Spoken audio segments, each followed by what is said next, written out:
Welcome to the ITM podcast.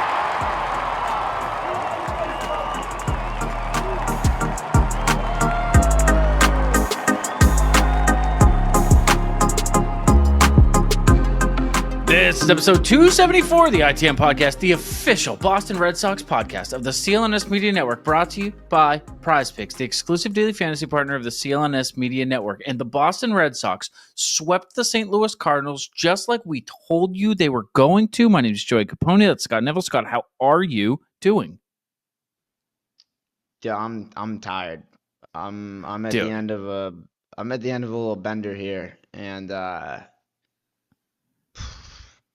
I use a nap, like a nighttime nap, like one of those 8-hour naps you take when it gets dark out. I could really use one of those right now. Where you nap like straight till the morning? Yeah, like an 8-hour nap. Like brush your teeth, get your pajamas on, and nap till the sun comes up. Yep. That would be huge right now. I'm on like a dopamine come down. I was at this game, game 3 of this series. I am exhausted mentally, physically, but most of all, mentally. I am inside of my own skull watching me do this podcast. So anything I say can not and will not be held against me. I, on a whim, bought these tickets to this game because, dude, Saturday, it was just me and Seb, right? We're chilling. And we were having a boys' day. And I was like, how about we go get some chocolate chip cookies and we get some chocolate milk and we sit down and watch the Red Sox game together. And we have our cookies and milk while we watch the Red Sox. And he was so stoked, dude. So stoked. And I turned the TV on, rain delay. And I'm like, what a fucking bad dad I am, because I obviously knew the rain was coming. And so he's bummed. He sits there with me and watches Tom Caron do the rain delay show for, I swear to God, 2 hours. He's 4 years old. And he has the attention span of a YouTube short. Like that's what he's got in him. He watches it once, 1.5 times, and moves on. And he sat there for 2 hours and was like, is it starting? Is it starting? And I felt so fucking bad. I was like, what if we went to the game tomorrow? And he was like, yeah. I was like, you want to go to Fenway? You want to see Fenway in person? He's never been. He loses his mind. So I buy the tickets. Didn't realize it was Sunday Night Baseball. Didn't realize at all that we have a show to do after. So I just got back from Boston. It's midnight as we're recording this, which is just so much later than we usually do this show. And that's all I got. The show's brought to you by Prize Picks. Code CLNS. You don't need to win. It's guaranteed. Mm-hmm.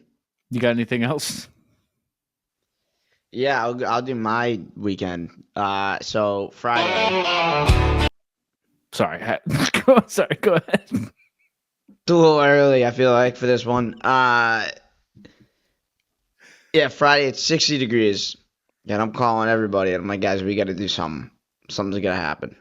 Sure. So, we go to Envoy Rooftop Bar. It's warm. It's perfect. We go there. We go to a different place. Then we go to like a club for like 5 seconds. It was like the most packed I've ever seen a building. And I was like, that was probably not the right answer, but it's still a long night. And then I wake up the next day and one of my friends is like, hey, I got Bruins tickets. He has season tickets. He's got like really nice seats. And I was like, damn it. Okay. I'm really tired. I really could use, I know something's going to happen like at night, but I could really use just like until that point. Like, let's not go outside. It's a day game, until, right?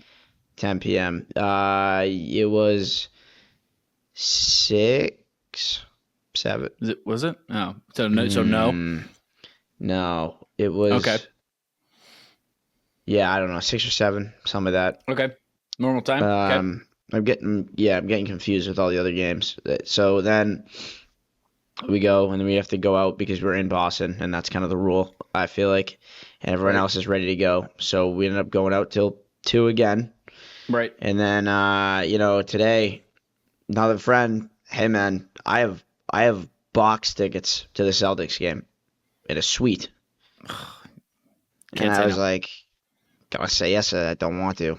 I want to, but I'm, again, a little tired. Yeah. So then I did that. I watched the first game and saw the walk-off. Good stuff. And then the best game of the year, we missed out on. Didn't see a second of it. Oh, brother. Let me tell you. I watched the Celtics Wizards. No Tatum, no Porzingis. They won by 1,000. I so care about the Celtics. I think they rock.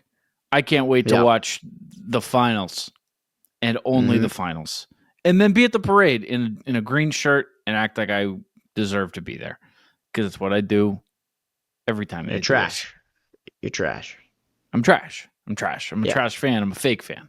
But I'll say that on here and then I'll blend into the crowds. Right. Dye my hair green, like World of T-shirts. And stumble around and yell at people that I'm moving back to Italy, also just like World of T-shirts. People with jobs are not going to understand that reference at all. You probably definitely don't.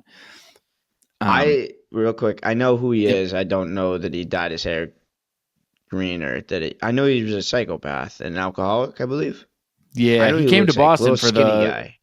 Yeah, he came to Boston for the St. Patrick's Day parade, dyed his hair green, and had a few incidents on the street. It was time, but the people can look that up on their own time. This game, dude, as I bought him, I was like, oh shit, like it's the Sunday night game, blah blah blah. And then I saw, I was like, oh dude, like they haven't even announced the starters. And then I saw, they added Dobbins as the 27th man. I was like, are they gonna? Is he? Are they? Mm-hmm. Is he gonna? And he did. He did start. And I was texting my buddy. I was like, dude, like Piante's also just going to get shelled. Like this is just going to be an offense. This game's going to be 25-20. Like this is going to be an onslaught. Kind of was. I mean, it was a one-sided one for a very long time. But holy cow, dude. I went there with the assumption, like, I'm going to be there for like 3-4 innings because I have, a child with a YouTube short attention span, and we'll watch a couple innings and get out of there. Little did I know 3 innings was an hour and a half. And also little did I know he was going to be like screaming to the point where I was like, bro, I'm excited too. Like, but let's cheer only when they have, when there's moments we can cheer. I'll teach you the moments. Oh, he's just screaming all the time. Dude, between pitches was like, hit the ball. It's like, yeah, dude, no, he's gonna give it a sec. You gotta wait. We're out in left field, bro. They're not gonna give him a minute, Holy shit, what a game, dude. The offense obviously was off to a start, at least in Texas, where I personally was wondering, like, okay, like, is this going to be a situation where like one or two guys have got to carry them for a little bit? Guys are going to take a little while. You and I guilty of saying Devers is a ways away. It's going to be a bit. It's not going to be something that he just magically finds. Okay, defend it. Go for it. I'm willing to take the bullet. I said that. No, but we also definitely said it was going to take one good game and then he was just going to be fine. I think I did say he's going to have 2 homers in Baltimore.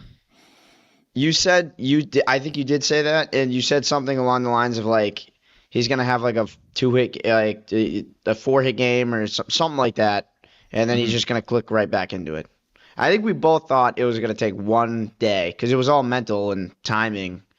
It literally just takes one adjustment, one mentality shift to get him back. I was more frustrated with all the spring training antics, I guess. So I kind of went in hard on that. But I also did say I'm huge against the people that are like, get this guy off the team. I hate this guy. This guy's a bum. And then he like hits a home run and you're like, holy crap, well, this guy's my guy. Like, I hate people that are like that. Oh, sure. So I don't know. I'd have to look back. It was the most I've ever been pissed at Devers, but it was mostly off the field stuff that I feel like that pissed me off, which was kind of strange. But and I think it's also totally justified because like Rafi did do something and say stuff that was a distraction. Whether or not the clubhouse wants to say it, they're all like, "Oh, it's not a big deal. You guys are making the big deal out of it." He said something kind of crazy, and like didn't deny that he would seek a trade while the team looks good for the first time in half a decade. Like that was a huge bummer. And like I wasn't like mad at Rafi. I was just kind of bummed. I was like, dude, what? Like things are so good right now, and I understand that like you're kind of getting the short end of the stick, but like in a way you kind of luck out, dude. Like you get to chill more. Like I understand you're a competitor, but like I don't know, is it that big of a deal? So like yeah, I was frustrated with him, I think is the right way to put it. I think it's the way you put it. But yeah, definitely frustrated. Dude, I mean, I will save his numbers from this series because spoiler alert, they're going to come up later in a different segment. But dude just looks totally different. Looks like fucking Rafael Devers. Everybody looks like what they're supposed to look like. Duran maybe getting like the short end of the stick. I mean, he's gotten some crazy hard contact that's just not getting down. I was going to say, he's smoking the ball. I'm not worried about him in the slightest. His numbers suck right now, but his exit velocity, if you watch the games, you're like crushed it right to the left fielder. Yeah, and like Cassis has a few too. Like he's gotten around on a couple that, you know, fall short at the warning track or whatever. Like he's got a few that like, you know, they go a different way in a different ballpark, different wind, whatever. But like beyond that, man, it's like everybody looks fucking great. Trevor Story looks great, which, yep. We get this one catcher. We may not be looking super great, like awesome. But then there's another catcher that's looking great. Okay. Tristan Casas. Narvaez stepped in. Yep. Sorry, we got Skippy there. I just looked it up because I was talking about what you just said. His baseball savant is blue. Yep. Casas, you're squared up percentage. One first percentile.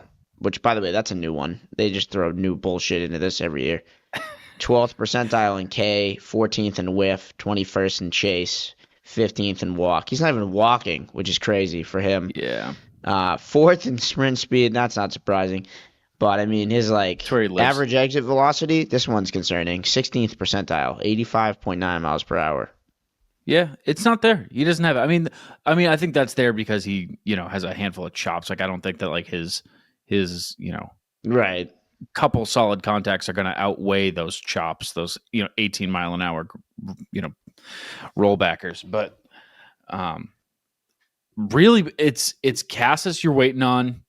It's Wong, who like has the potential, but like you don't have Connor Wong to be a staple of your offense. You'd like him to not ground out 19 times out of 20, but him turning it on is like so not a concern. There's no concern right now. It's basically like the rotation's a little thin. It's a little thin. Back end, I'd like to, you know, Sean Newcomb, say what you will. Dobbins looked good today. You'd like to have Cutter and Giolito and Bayo back. Any one of them would be cool. Beyond that, dude, you can't pick apart this. Like Boston media, traditional media, radio, TV, whatever, it's going to have a hard time shitting on this team. There's just they look great. They're fun. They're great. They're exciting. They're dynamic. They're fast. The David Hamilton steal in the first game of this series made him the 9th Red Sox player to have a steal this season. That's unbelievable. They've played like 4 games. I don't know how that's possible, but God, dude, God, they are fun. I love this fucking team. I love this team. They're good. There's no getting around that. And you know what else is good? Prize Picks. Prize Picks is the best place to get real money sports action with over 10 million members and billions of dollars in awarded winnings.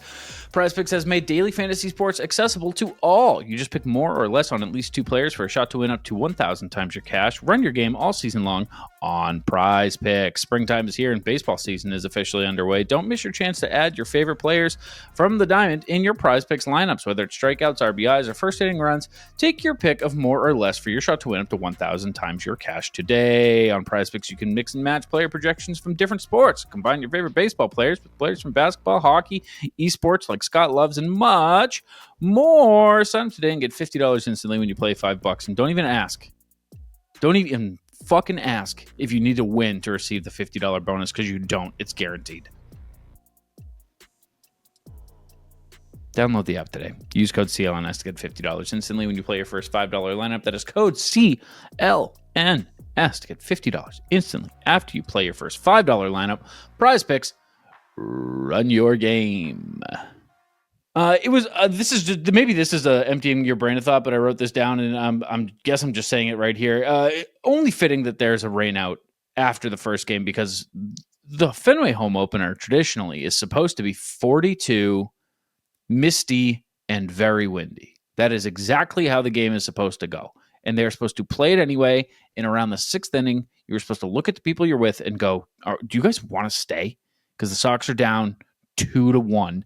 And you're like, I don't want to be here. I don't care if they come back. I think I might have hypothermia. And it wasn't. It was beautiful. It was picture perfect. Beautiful game. Beautiful day.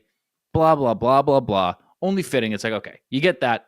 But we're going to, there's going to be a rain out, and then it's going to fuck up your rotation, and that's whatever. And I honestly figured, I was like, okay, well, the second game, they're going to put out some bullshit lineup. Dobbins is on the mound. Like, they're not gonna actually complete a sweep.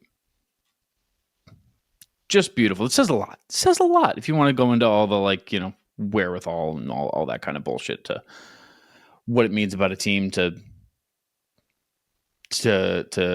fight through the circumstance. I don't know. It's a rain out fighting through the circumstances. Is that dramatic? Probably. A little bit. But what you said about the further going down the rabbit hole with the rotation, having to, you can't just move a guy up rest day wise. So having to have Hunter Dobbins make his major league debut, I would say probably rather unexpectedly for him. That's adversity. Yeah. Raffy, by the way, like I said, we will get into the nitty gritty stats, but in terms of just since the turnaround, his overcoming and all that shit, it's from Ian Brown. After going 0 for 19 with 15 strikeouts in the first 5 games of the season, in the 5 games since, Devers is 10 for 19 with 2 strikeouts. Yeah. Baseball's bananas. Baseball makes no sense at all. You haven't gone to Fenway yet. Let me tell you, it's better every time. It's better every time. There are times, there are years where, we've gone a whole mess of times. And by August, by September, especially when the team's not in it, it feels like The Office. It's like, yeah, going here, do my thing. Hey, how's it going? Hold the mic, pull the mic, clickety clack on your keyboard. You stand around till the 8th, and you're like, I'm going to start getting moving soon. Going with tickets today, it reinvigorated something in me, dude. It brought something to life. The people. I got some ITM listeners. Found me, said their thanks. Very nice. Shout out you guys. Staff. One guy, dude. Not going to say his name, but I was looking for Wally with Sebastian, and he's like, he said the same thing. Everybody up this whole fucking corporate ladder that I reached out to people that I have no business reaching out to about a fucking mascot, because I was like, I have to find Wally for this kid, and everybody said the same thing, which is yeah, he's hard to find. It's like, do you guys not? Is he not on a schedule? You can't tell me hey, in the 6th inning he's going to be in right field. Is he wandering around? Do you guys not know where he is?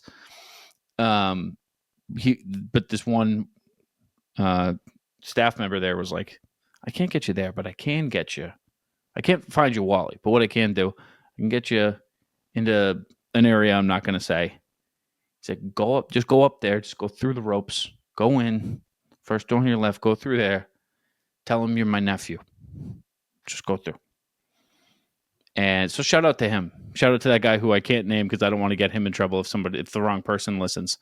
But they went crazy out of their way to make it a special day for the little guy, and unknowingly made it a fucking great one for me. Because like first time in a long time I've gone there and felt like, God damn, everyone just wants to like have a good time. It's such a different fucking vibe this year, dude. It's not even close to the past two. Like the goddamn staff, the fucking popcorn guys want to have a good time. They feel like they want to be there. It's top down. When ownership shows they care, literally everybody in the building feels different, cares more. I don't know. I'm just excited the fucking Sox are back, dude. They're back in a big way. Let's get you there. Yeah, no, I need to go. I've been going to every other event except for the Red Sox games. It'll get there. It'll happen. I was annoyed that I didn't go to opening day, but yeah, it's been a busy time. And I'll get there for at some point. I will be there with a crochet start. Maybe I'll go as a fan. I agree. I went, I think, once as a fan last year. And it's like a little bit of a lighter feel, and that was when they stunk. I can't imagine going when they're good. It's not that we have to do so much when we're working. It's just like or going as like media, but it's like a mindset thing. It's a different thing not being in the stands. 100%. And it's there's a reason that you end up in this industry. It's because you have these core memories at places like Fenway Park when you were in the stands and you remember it that way. And so when you do it, through the media, it feels not quite the same. Before we get into series MVP, two last thoughts on this series. One, in game two of the series, the first game of the doubleheader. Oh my fucking God. Vladdy Guerrero Jr. is in agreement with the Blue Jays on a 14-year, $500 million extension. That's not going to age well. That's fucking crazy. I think that's good news for us, no? No, because I think it shows that like the Blue Jays are willing to spend on their guys. Not that they haven't been like writing checks that are being turned away, but probably makes them a little bit more of a destination. Maybe they could actually land a free agent or two. I suppose, but they're also allocating. Yeah, they're allocating a lot of money to him. I meant more from like if that doesn't happen, the Vladdy to Boston stuff heats up massively in about June from the trade deadline, and then it calms down for like a second, and then it goes right into like in 2 months he's going to be a free agent. In 6 weeks he's going to be a free agent. 1 month he's going to be a free agent. And now we don't have to do that storyline. I guess selfishly that's bad for business, but I didn't want to hear about how Vladdy should replace Casas for $500 million. I also don't think he's a $500 million player at all. I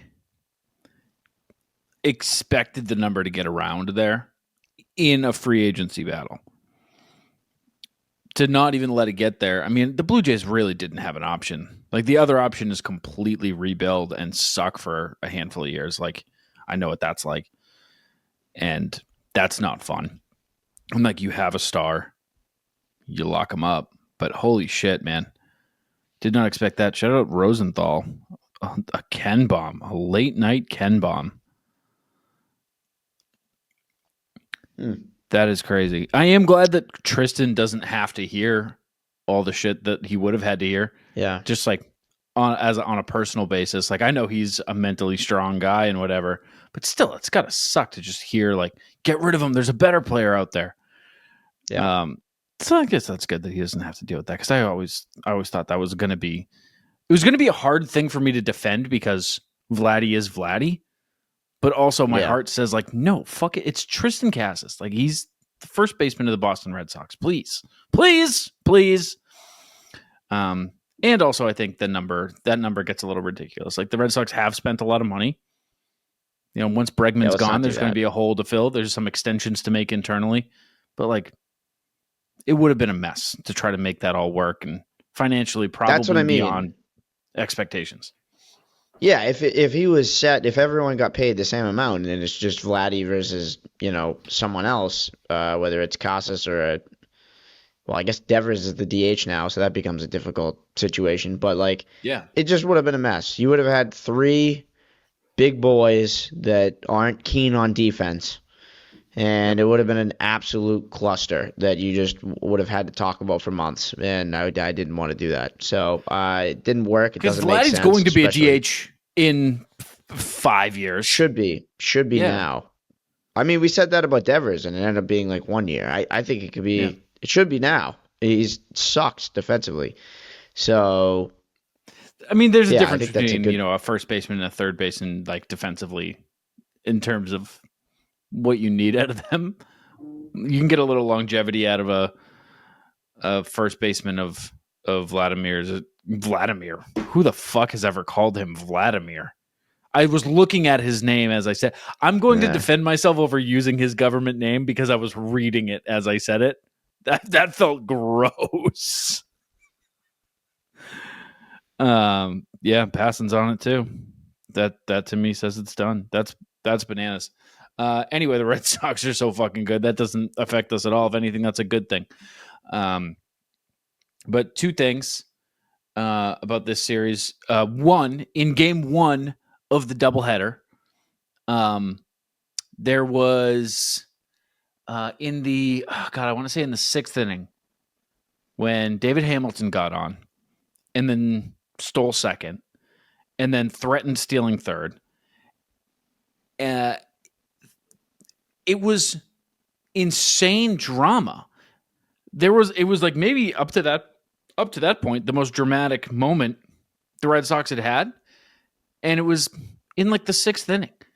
There's just something so fucking awesome about having a guy like David Hamilton and like Jarren Duran on the base paths. It's just a threat that maybe we just haven't seen in a little bit, but oh my God, is it fucking awesome. And to know, like, David Hamilton's laughing to himself because every time, the catcher takes one in the dirt, he's ripping his mask off and he's like, David Hamilton's giggling to himself like, I got you. I'm in your head. You're sweating over me. I can see it. The pitcher's looking over his shoulder 6 times back at second to make sure I'm not taking third from you with 2 outs. It's awesome. And it was, I don't know, David Hamilton in the box, there was a moment where I was like, ooh, like, I hyped him up a lot, been talking a lot about him, and his at-bats don't always look awesome. Like, gets down 0-2, kind of a lot. But once he's on, holy shit, I'm telling you, pinch running in the postseason, there's going to be a moment that we don't forget. And the other thing is courtesy of Justin Havens, the J Hey Kid on Twitter. With his game tonight, Rafael Devers is the first Red Sox player in franchise history with a 4+ run, 3+ RBI game against the Cardinals. Which, like, that's so specific. Like, whatever. But if you expand that out a little bit, Red Sox players with a 4+ hit, 4+ run, 3+ RBI game against any NL opponent. There are 3 in history. Is Rafael Devers, Mookie Betts, Dustin Pedroia. So that's pretty cool. Yeah, I mean, to your first point, talking to a guy that named his dog after Jacoby Ellsbury, so like having a couple base stealers on the team. The second one was, that's a stat that, is so baseball that people are going to make fun of, and I get it. And I don't disagree with them making fun of them. But it is cool whenever you have an arbitrary stat and it's like, oh, it's this guy and Ted Williams. And you're like, whoa. Wow, it's pretty cool. Yeah, I mean, There's some cherry picking to be done to get those guys along. Who cares? I don't care. course. I don't know. It's cool. It's like, wow, who else has done this in a Red Sox uniform against the Cardinals? Nobody. Okay, well, who's done it against anyone in the National League? Him and two guys who won an MVP. Cool.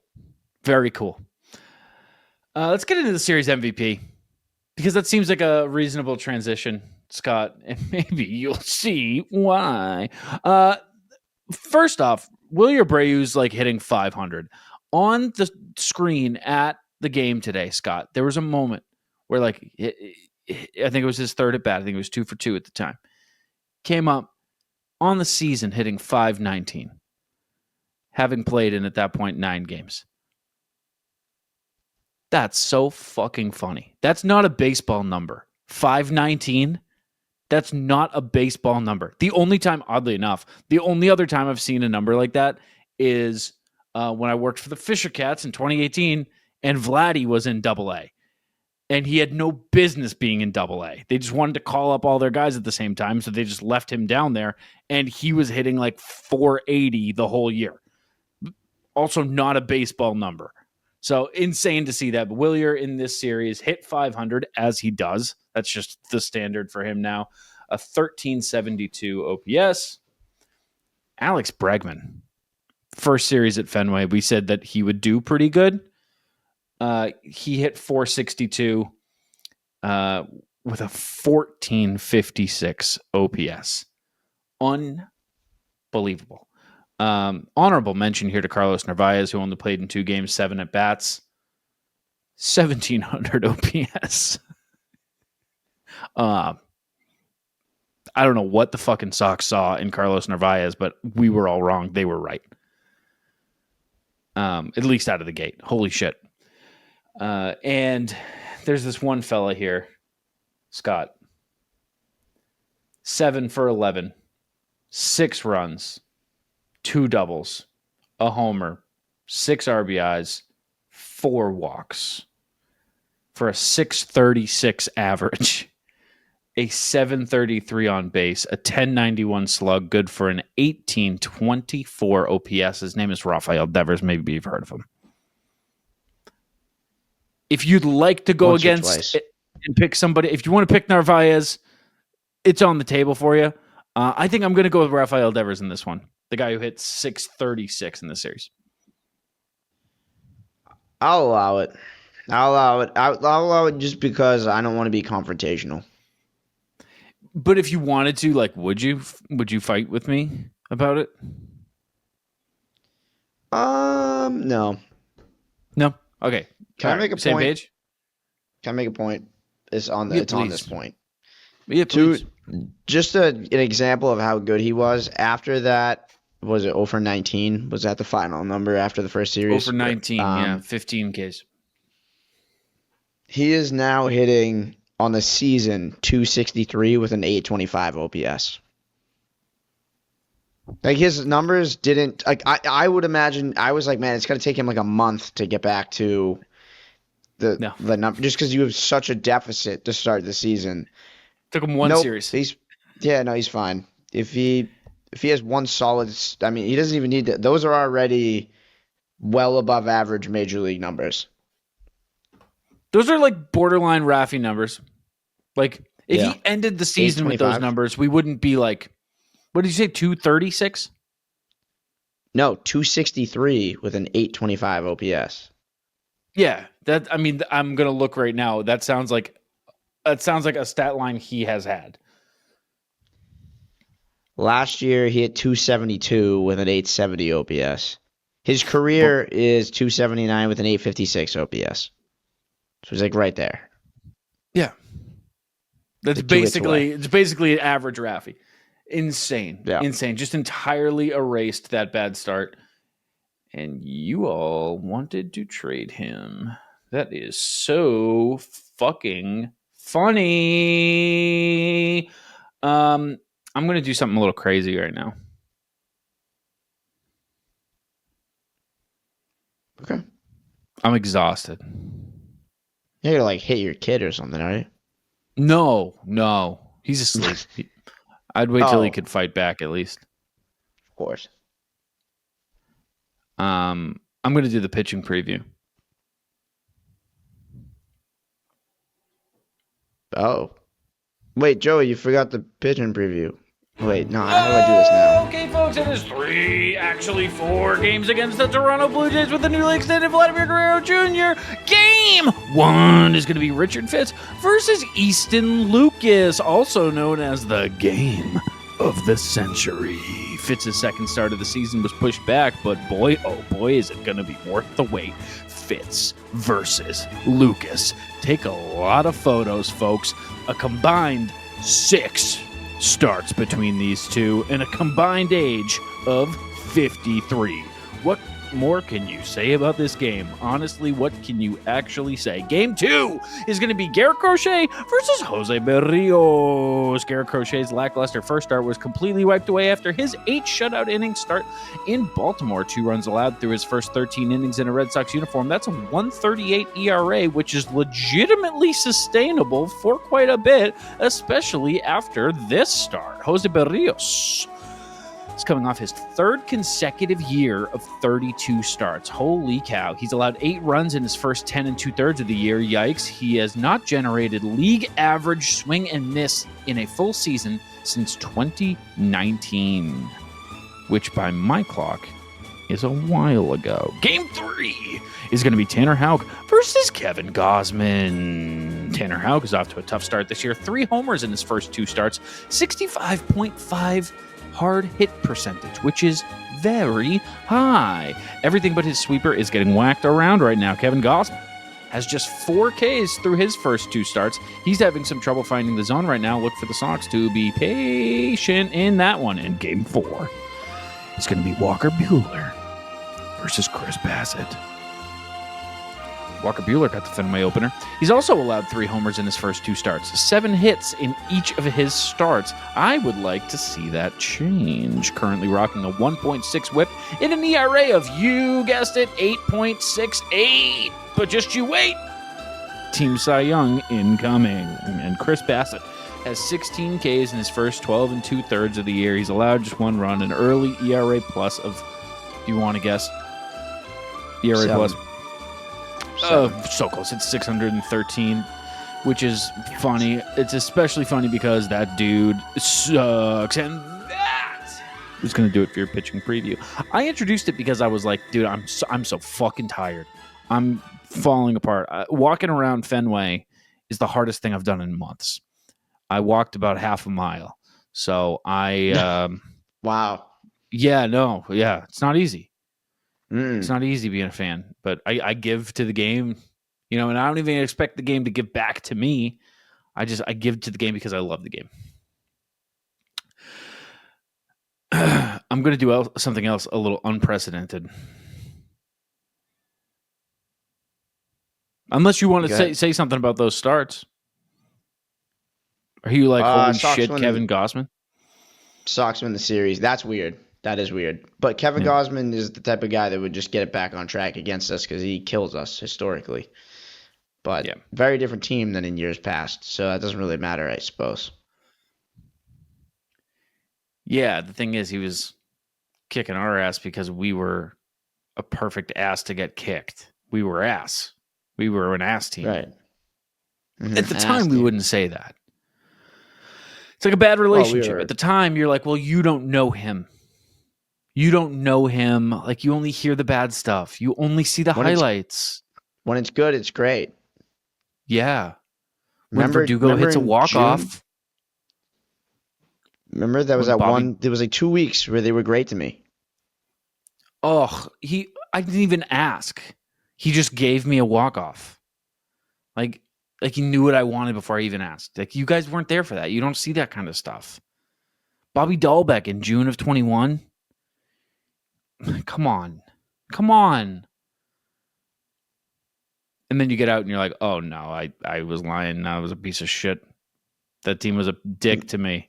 Yeah. That team was a real ass. Dick to me. That team was a real dick to me. They never spent any money. No. Yeah.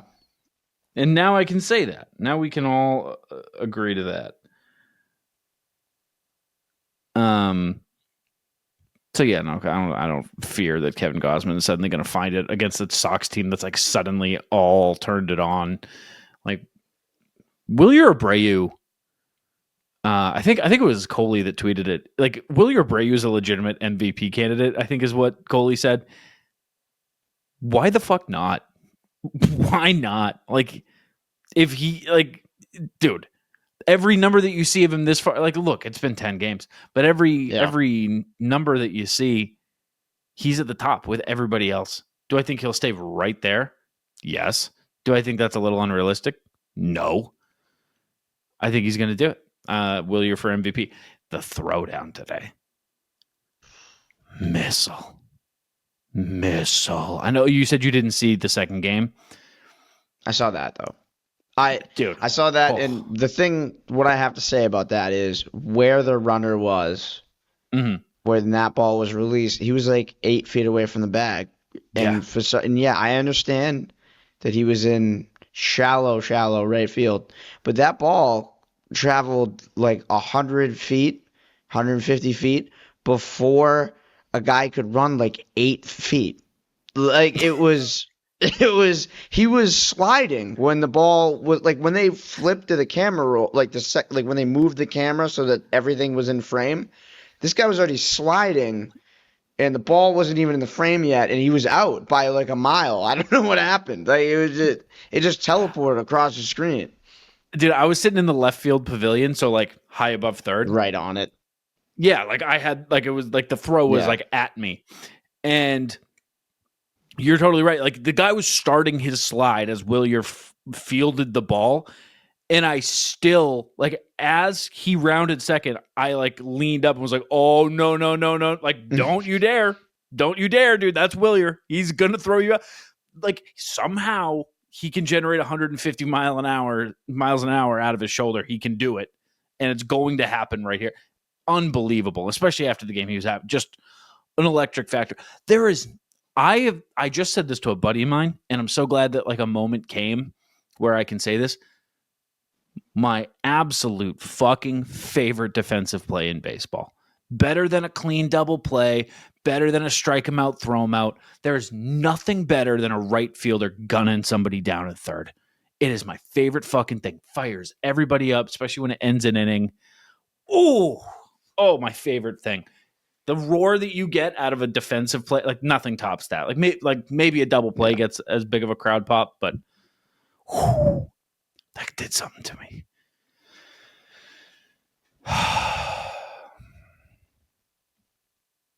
I agree. I think that's one of the hardest. I think that is the hardest throw in baseball because the throws from center to home might be equally as impressive from like a exit velo and accuracy perspective, but the angle on a right field to third base throw is by far the hardest.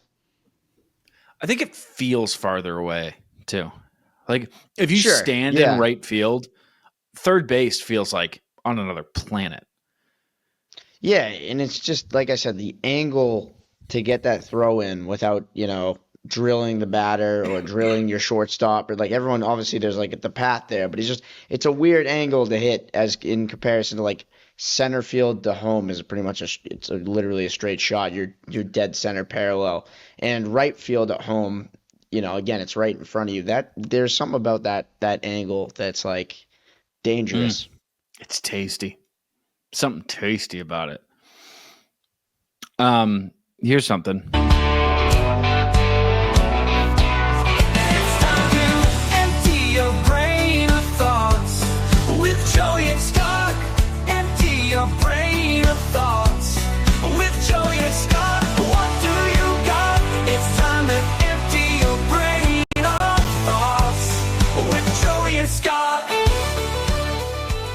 Came in a little hot with that song. Yeah. Came in loud. Like it. I like it. You're just tired. Oh, dude, I'm exhausted. Not only mentally, but physically, and even more so. Mentally is what I was going to say. Yeah, mentally. I have two things down under empty bench. I wrote Doc, and then I wrote Seb's. I was going to say, I have no idea what doc is. I went to the doctor this week, but there's no way that's what I wanted to talk about at all. The documentary Netflix comes doc. out Tuesday. So this is the last episode we're going to do before the doc. I hope that it'll be enthralling enough where we can watch at least a few episodes before we talk about it on Wednesday night, right? Monday, Tuesday, no, Thursday. Monday, Tuesday, Wednesday. Yeah. So we'll have a couple of days. I feel like this is also the perfect recipe where, like, you know, there's a ton to talk about from this series, and then we don't have the opportunity to talk about the doc at all. So I'm hoping for a boring ass sweep. Sox win every game 2-0. 3-1. Oh. 3-1. Yeah, I'll give them a run. 3-1 sounds nice. And everything just goes according to plan. And then we can talk about the doc. Because if they didn't give up a run the whole series, if they didn't give up a run the whole series, that would be probably something we would talk about. If they won every game 2-0. That's fair, yeah. Yeah, if it's like, oh, yeah, 2 perfect games, blah, blah, blah. 4-game series, couple no-hitters, 2 just complete game shutouts. But, like, other than that, it was pretty boring. Jaron fixing that car was funny. Yeah. We know there's one storyline from the doc. We can say that. There'll be one thing to talk about. There'll be one thing to big talk about. There'll be a few things to talk about. It's going to be something. I think that's all I got for emptying my brain. What's in yours, dude? Glad you asked, dude. So, couple things that stand out. They're both about the same moment. One, I think it's crazy that the way this series happened, that the walk-off where they were down 2 and entering the 9th, came back, got 2, and then won it in the 10th with a walk-off hit from Wilyer Abreu, who's been the season MVP. Not even really much of a moment because, like, 3 hours later, they won by, like, 400 runs. And just it was kind of like we're back. And the game before that was a home opener where they also scored 13 runs. So it was like that game was almost like the boring game in the series. So I thought that, like, it's, again, just another, like, growth thing where that could have been a game of the year candidate in a different circumstance. But it was between 2 games where they just beat the brakes off of the Cardinals, who have been red hot. Through one series, but red hot. Yeah, I thought that was very interesting. The other thing, same moment, we have talked on this show about how we are so confident that we not only know Wilyer speaks English, but that we've heard him speak English. Did you see the post-game interview? Where he had a translator? I don't know if you caught it the first couple seconds. I think it was Dave O'Brien, I think it was, asked him a question, and he starts to answer it in English, and then he stops, looks at his translator, says, "Oh," and then starts speaking Spanish. Did I he don't know really? if you can play that right now. Yeah, Nesson tweeted it out. I don't know if there's a way for you to play it in a way that I'd screw that up, I'm sure. But yeah, let me try that. He literally, and he starts to answer the question, looks at the translator, says "oh" out loud, and then switches to Spanish. It was one of the, I remember just as he was going in with the translator, because I saw the translator on the screen, I started to write down a note for the show being like, I swear to God I've seen this guy speak English, and I was going to dig into it. And then he, as I'm writing this, starts speaking English and stops himself. And I was like, I knew it. I knew you speak English. Yeah, he goes, yeah, I was looking. Yes. Can you play that? Can you play it into the mic or something? Ooh, I'm gonna watch it one more time. I want to see what's going on here with Carlos. Oh, weird. As he starts speaking English, Carlos looks over at him, and then when Wilyer says "oh," he nods approvingly, mm-hmm, that's right, you speak Spanish. That's weird. Why? It's what's weird about it to me is normally when these situations occur, you assume it is because the player is afraid that he doesn't know English enough where he might say something stupid in his second language by accident. Yeah. This very much looked like I forgot I'm not supposed to speak English. Like it was like it was flipped. Like it just seemed like it was like, oh, I forgot that people aren't supposed to know about this. Weird. Can I play it, or is this a reason we can't play it? No, you can play it out loud. I was playing it on my computer, so I had it like in my here. I'll play it on my phone here. You got it up? I got it. Yeah, go for it. This is good. Well, Wilyer, first of all, congratulations. You got to feel great at the plate. When you're up in that situation, what are you looking for? Just looking. Solamente estoy buscando un buen picheo. I mean, that's weird. That's strange. Why is the team not want him to speak? Has Wilyer ever said something stupid in an interview? Like, I don't think so. One time, I don't think he's ever created a storyline off the field. I don't know if it's legitimately that or if it's just as much as like he started to answer and he feels like he can confidently answer, but he just also acknowledges that guy has a job to do, and it's kind of like it would have been super embarrassing. Can you imagine the translator coming out there and he just answers every question in English and the guy's just standing there with a headset for no reason? That's the only thing I can really think of is if he's like kind of between, and that was one where he's like, I got this. But then he was like, wow, I got to use this guy. I don't know. It was a little strange. yeah. Very strange. Wilyer also I want to has keep changed his track of stance that. Chair everybody has. I'm looking for something like, has he ever said something stupid in an interview? Like, oh, did he really just say 'cause that?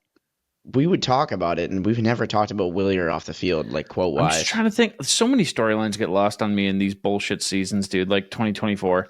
Like Yeah. I'm sure there's so many storylines I could not pull. It is important to remember this is from some, I don't know, this Twitter account. It is important to remember that Wilyer Abreu was acquired for 2 months of Christian Vasquez. That is just so silly. Yep, it's been talked about a lot today. I like that keeps coming back. Yeah. Unbelievable. And I remember being upset about it. Don't listen That was to me.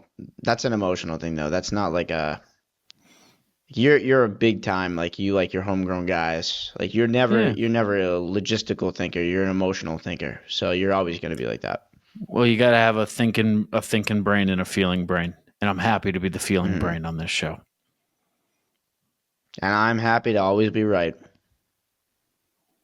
You can follow us on the socials at ITM_pod. You can follow me at Joey Copponi. You can follow him at Scott Neville 46, just like Christian Campbell, the Trevor Story. And something, I don't know. I was looking for something. 446, just like, is that Vladdy Guerrero Jr.'s salary for the next decade and a half? Let me actually see. 500 million divided by 14 years, 35. Oh, 35. It's 35 million. Because poor. Yeah. Cheapskates over there in Toronto. That's 35 million Canadian. No. Do they do the contracts in Canadian? No, they do. Well, they give us the U.S. reported amounts. I doubt they give him Canadian Aren't currency. they the same now? I don't think so. I don't know. I can't really keep up with what's going on. I know Robin Hood is telling me things aren't good. That's all I know. Yep. But a bad week. Been a bad week for some reason. Something's going on. All right. I don't know. We'll see you guys. Enjoy the doc. Enjoy this thrilling 4-game series against the Toronto Blue Jays. We'll see you guys back here. Go Sox, kid. What was that one?